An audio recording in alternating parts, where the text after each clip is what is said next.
What's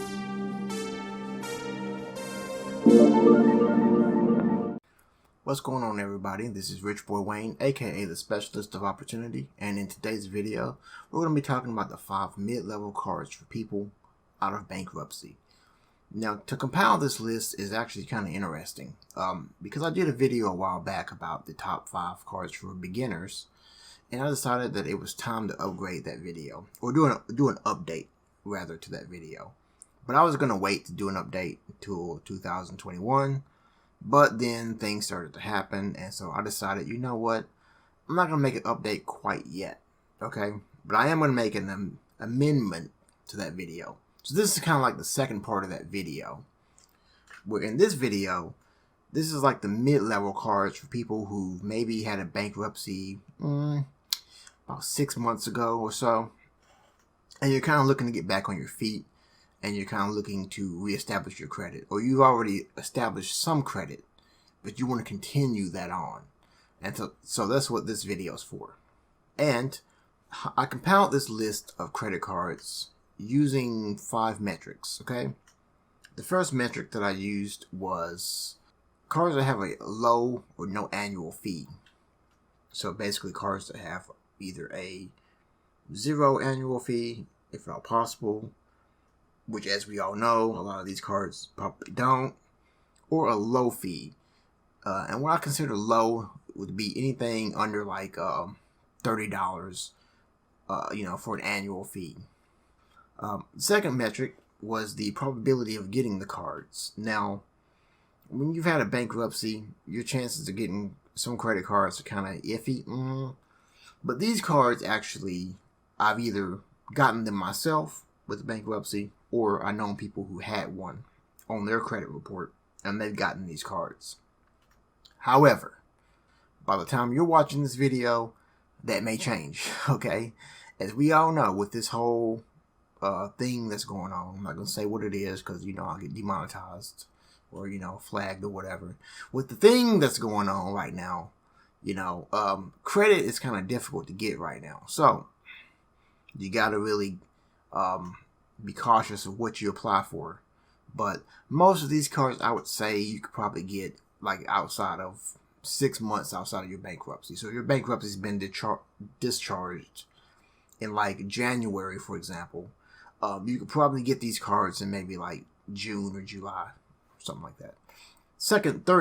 Third metric that I used was the amount of credit that you get. Okay. Most of these cards are probably not going to have $1,000 limit starting out. Okay, just understand that. And, okay, it's fine. It's cool. Okay, it's cool. I promise. It'll go up. Okay, no need to freak out about that. Just pay your bills on time.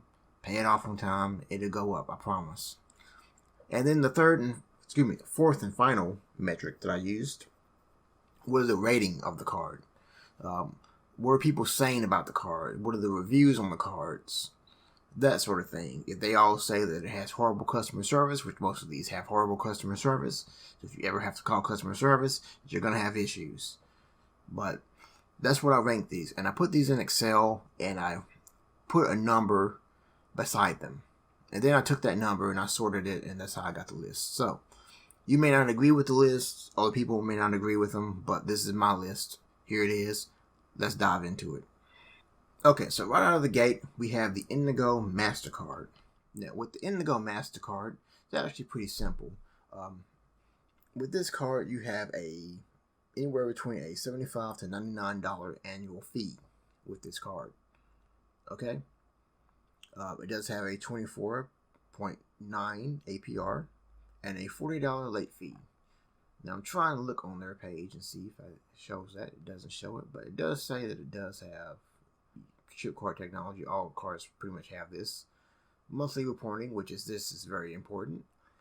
And it does have the online access, which is pretty standard for a credit card company nowadays. We go to apply. It doesn't show any information. But let's look at the reviews on it real quick. The reviews are actually pretty bad. This guy, for example, says he got his right after bankruptcy, right after his discharge. A lot of people saying stay away, yada, yada, yada. So you get mixed reviews. Honestly, the biggest turnoff for me with this card was the annual fee of $75. I'm kind of iffy on annual fees because I'm not really, too big on paying annual fees, especially if they're 75 to 99 bucks a month. I mean, a year. That's kind of ridiculous. So this is probably one that I wouldn't apply for, personally. But if you want to, I guess, apply for this one, you can. Starting out, I believe they give you I think they just give you the $300 limit, excuse me. And so, if you want to apply for this one, you can, but I personally would not, because there are better ones on this list. Promise you. Let's move on to the next one, shall we?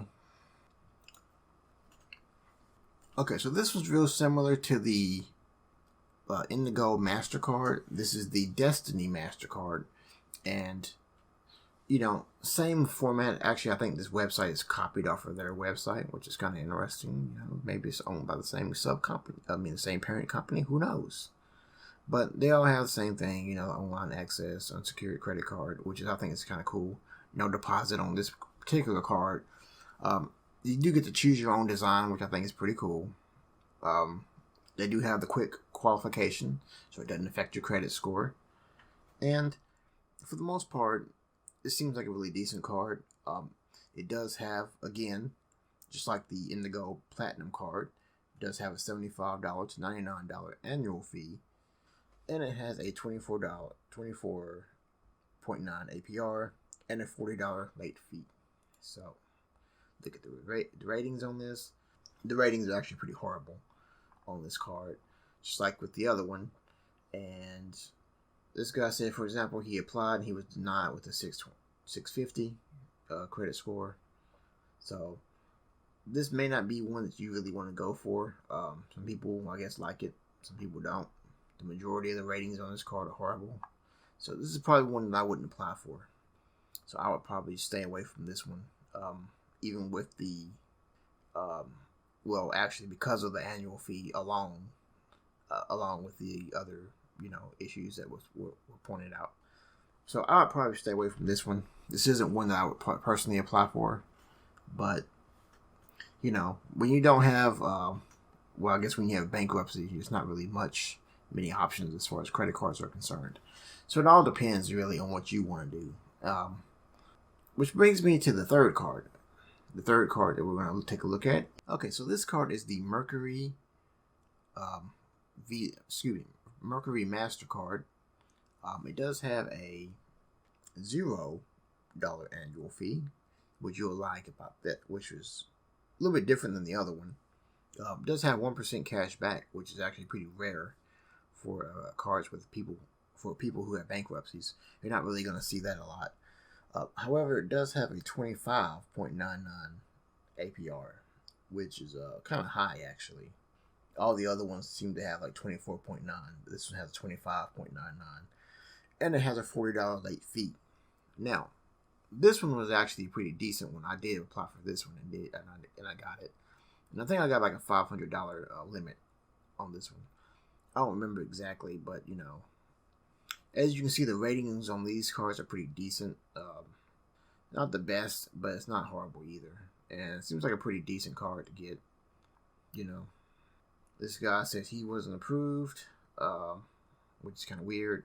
So some people get approved for this one, some people don't. It's really weird, But I applied for this card. I did get approved for it. And, all in all, haven't had any issues with it. But then again, I haven't had to call customer service, and I haven't had any late payments or anything like that. So I guess as long as you don't have that, it's a pretty decent card to have. So yeah, if you want to sign up for it, go right ahead. I will say that when you're applying for cards, you probably want to wait and not apply for a bunch of them consecutively. So I would apply for the other cards later on this list first, then wait like a month or two, and then apply for the other ones, and then apply for another one after that. So go ahead and bookmark this video, and then in a couple of months come back to it, apply for some of these other ones, and see if you can get them. But I will say this, I'll say it again, okay? The credit game is constantly changing, especially this year. So just understand that. Understand just because you apply for a card and you don't get it does not necessarily mean that you can't get it later on, and vice versa. You may apply for this card and you may not get it because they're really tightening up their credit limits. I mean, the credit what is the word I'm looking for? They're really tightening up their credit guidelines now because of everything that's going on. So understand that, and just understand that. Keep that in the back of your mind when you're applying for these cards. Okay. So moving on to the number 2 on my list. Excuse me, I almost lost count. Number 2 on my list is the Advant credit card. Okay, now with the Advant card, you have a annual fee of $29 to $59. Now remember, with the Mercury card, you had a $0 annual fee, and you had 1% cash back. However, with this card, you get a $300 limit to a $1,000 limit. So that's kind of why this one ranks higher than the other one. Because I think with the other one, you only get like a $300 limit. This one, you get the minimum of that. I actually got like a $500 limit on this card, if I'm not mistaken. No, actually, I think I got 1,000. I think I actually got the 1,000 on this one. I gotta look at my statement, but I believe I got the 1,000. And so far, I like this card. This card has been very good to me. Does have an annual percentage rate of 24.9, and does have a $39 late fee as opposed to the $40 late fee on the Mercury card, which I just mentioned. Let's take a look at the ratings on this card, and we'll see that the ratings are actually pretty good. 4.2, a little bit higher than the other one. Let's see. This person said that they got the card 2 weeks. Somebody tried to buy an airline ticket, and they were able to get in touch with,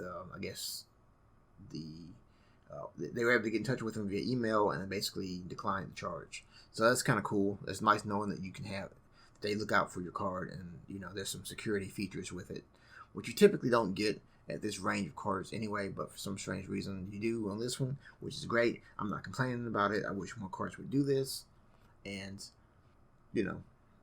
this is a decent card to grow with, as this person says below.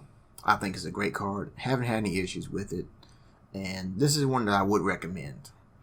So if you're looking for a decent credit card, not a lot of frills, not a lot of bells and whistles, this is it. This is a decent one. I would definitely apply for.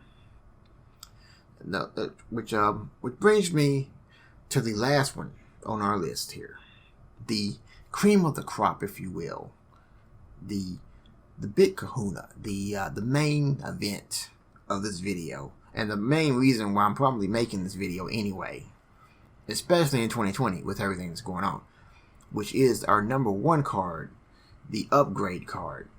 Let me show you guys that one. Now, if you guys were blown away by the Mercury card and the Advant card, you're going to love this one. This one has no fees at all, credit lines from $500 to $20,000, and you get all the other features. But the thing that I like about this card, as you can probably tell, is that it has no fees, no annual fee, no late fees, and it's a $29, 29.99% APR, which is kind of high. It's kind of high, but let's take a look at the reviews. Let's see what people are saying about this card. Let's see what they're saying. All in all, this card has a 4.4, which is the highest of all the other cards. Fast and easy application process, approved exactly for what they said I would be approved for. Application to account is opening. They give you a virtual card until your physical card arrives in the mail, which is kind of cool. Okay. Now, the one downside to this one, I was doing some research on this actually, and it seems like you can't pay online with this card. However, they do have an app, from my understanding.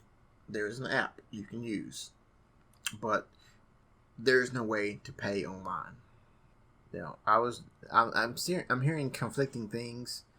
This guy's saying you can pay online. Okay, yeah, using their app. Okay, that's what I thought. So it looks like using the app, you can pay online. So people were upset about that. You can pay online, but apparently using the app, I haven't tried the app yet. I haven't installed it on my phone. I guess I probably need to. But this right here is a good card, great card, excellent, and I highly recommend it. So I would probably apply for this one first, then apply for the other ones. The probability of you getting this card though, right after a BR is pretty low. But if it's been a while since your bankruptcy, since you're discharged, let me clarify that, okay? Since your discharge, if it's been, I would say, about 6 months or so since then, you shouldn't have a problem getting this card. If it's been less than that, you may want to wait, or you may just want to apply for some of my other cards, build your credit up first, then apply for this one. Okay? So that's all. That is the list. If you disagree with it, leave me a comment below and go ahead and argue about why you disagree with my cards. If you like this video, go ahead and hit that like button. And if you want to hear future videos from me, go ahead and hit that subscribe button. And I'll see you guys in the next video. Okay? Alright. I don't ask, I just go for it. And I don't care who sees. I don't like to cry.